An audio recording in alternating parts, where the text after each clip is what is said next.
Hello crafters, this is Yana Smakula. Welcome back to my channel.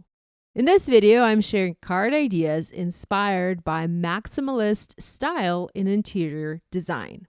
Now, this video is also a part of a 4-petal inspiration Instagram hop by Spellbinders. It's their first ever blog hop, and I'm super excited to be part of it.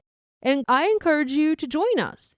Pop over to my Instagram account. There's a link in the video description below and hop the hop. Get all of the inspiration, soak it all up, and come back inspired to create something beautiful. The products I'm using today are all part of the new Spellbinders 4-petal collection, and they are gorgeous. Of course they are, because everything Spellbinders makes recently is simply amazing and absolutely inspiring. First up, I have the scrolled punch and pierce plate. This plate has a combination of eyelet and piercing cuts, and it covers an entire A2 card. Once you cut the paper using this die, it very much starts to look like lace. At least that's what it looks like to me, especially if you cut it from white cardstock. Now, you can pop the eyelet elements out or keep them in. It is up to you. I kept all of mine in on these cards, but if you die cut this from white, maybe the Spellbinders brushed white cardstock, and pop them out, you will have a lace-like paper background. I promise you, it will look stunning. It will look absolutely beautiful for clean and simple cards too. Now, another feature of this die is that while it is a one solid plate, it does cut paper into 3 panels, so you can use just parts of this die, mix different colors maybe, and inlay them, or use the entire die cut as is, as I'm using here, or just use a single part.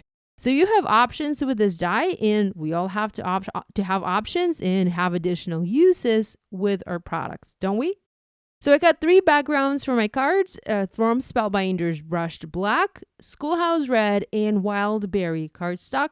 And by the way, the supplies that I'm using for these cards are all listed and linked in the video description below, so be sure to check that if you're looking for a specific product. Next, I use the 4-petal Thank You Floral die set, and this one is the star of my today's cards. It is a brilliant set with lots of room for customization and play.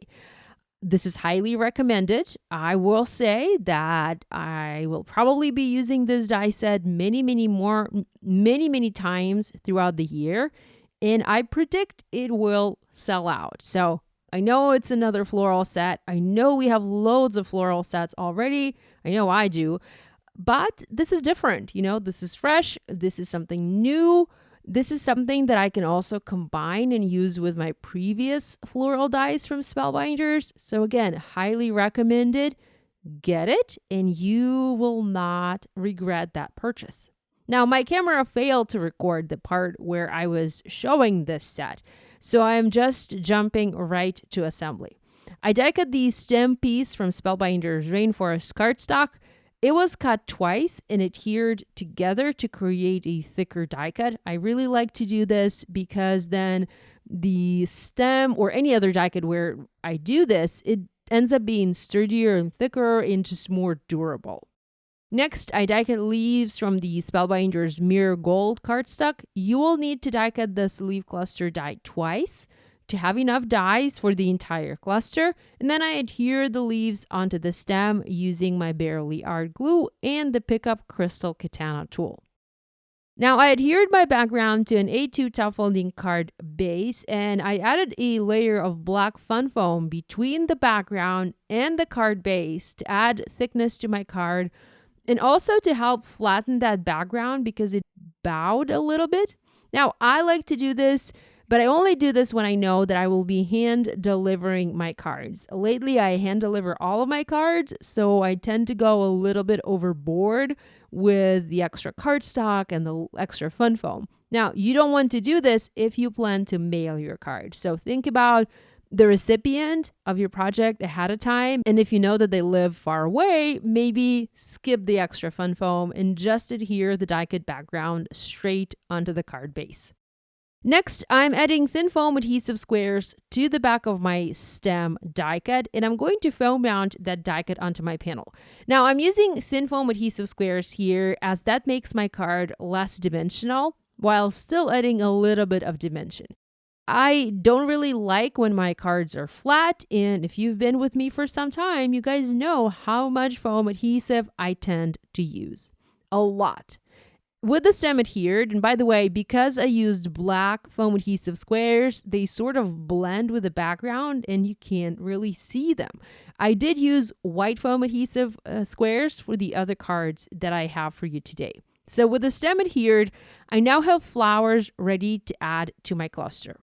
And that's where we're going to get into the interesting part. So I recently visited the Creative World show in Frankfurt. I was there with Spellbinders at the Spellbinders booth, and I was lucky enough to have time to walk the Christmas World show and look at all of the beautiful displays. We also walked a little bit the other parts of the show. There was this show part that was called Ambiente with interior design and home decor. And I saw a lot of inspiration. And the thing that stood out to me the most was the use of maximalism in bright colors that are almost on the verge of being neon. And this is where the inspiration for these cards came from. You can use this same die cut and go very subtle. I would even say you can go minimalistic here, and you can check out some examples on the Spellbinders website, or again, join the hop that we have for you today. I'm sure there will be many different styles of cards, but you can also layer and layer florals and even add your florals to the background, not just to the stem.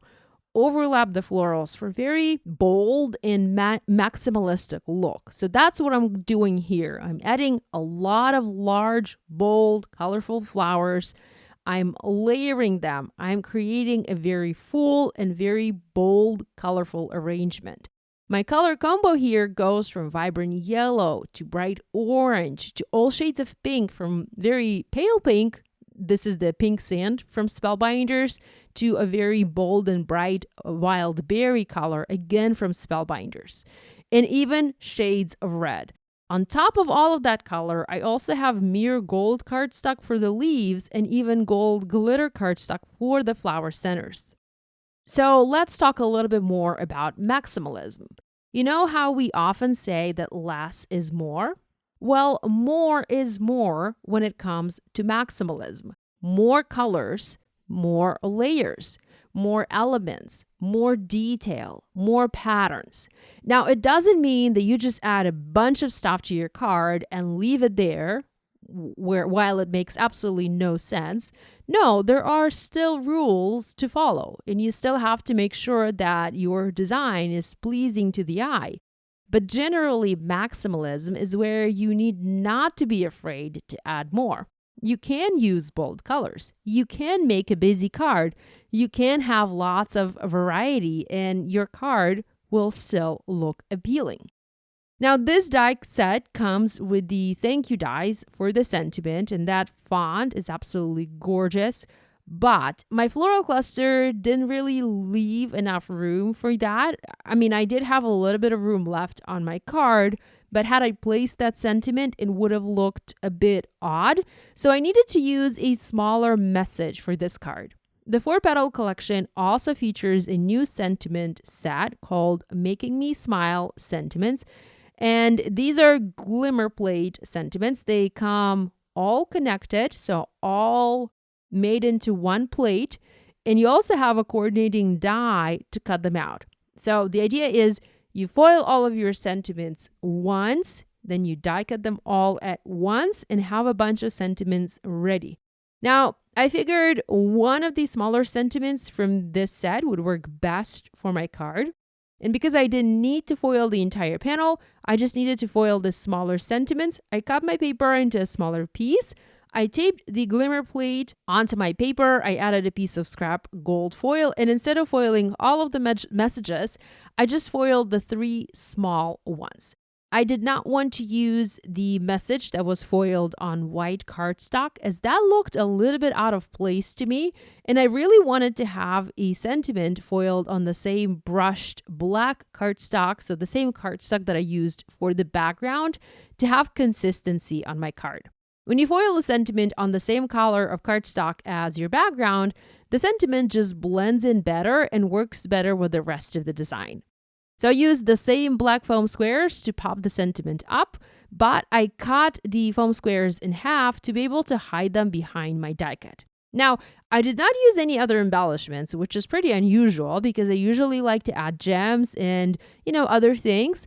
But this time, because of all of the bright colors and all of the layers and flowers and the sparkling gold and glitter, I decided to stop. Although you could absolutely add additional embellishments here if you want. Maybe, tuck in a couple of gems right next to your florals. After all, this card in this video is all about maximalism. So I'm not going to tell you to stop. I'm not going to tell you to not add embellishments. Go ahead and have fun. Now, I put 2 more cards together using the same approach, the same maximalism style, and the same products, but I used different background colors. I love the black card the most, of course, you guys know me. I will always go for black or navy, but I would love to hear your thoughts. Firstly, what do you think of maximalism in card making? Have you tried it or will you give it a try? And secondly, which card do you like best? Let me know in the comments below. Thanks so much for joining me today. Love you guys, and I'll see you next time.